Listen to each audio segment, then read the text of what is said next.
بنات الحمسة هذه رهيبة تجنن، ريحتها تجنن وطعمها خيال. جربوها متأكدة بتعجبكم. الحين روز بتسوي لكم حمسة حلوم بالزعتر. يلا روز. Ayan, magagawa ko ngayon ng halong with satet. Niready ko na itong grilled cheese. At ito, tomato, hiniwa ko siya ng small piece. At bell pepper, small piece. At itong olive, round. At itong satet. At niready ko rin itong olive oil na gagamitin ko. Ito gagamitin kong halong grilled cheese. Ayan, open ko na siya. At hinuwain ko siya ng long size.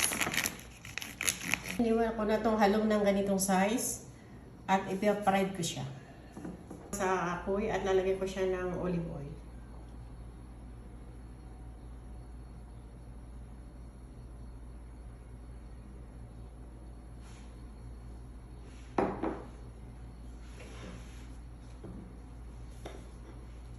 Ayan, mainit na siya at lalagay ko na to hanggang mag-brown yung kulay niya.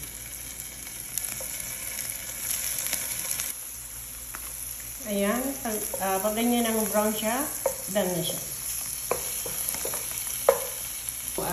Bell pepper.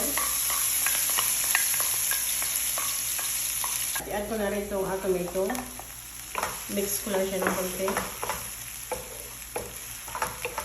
I-add ko na itong halong. Mix ko lang siya ng konti.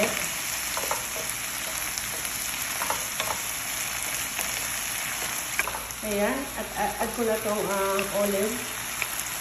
Mix ko lang siya ng konti. At i-add ko na rin itong satet. Ayan, at mix ko lang siya ng konti.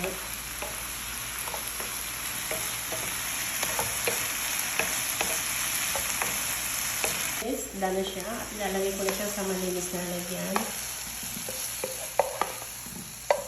Dala yung ginawa kong halong with satet. Ready to eat na siya and ready to serve.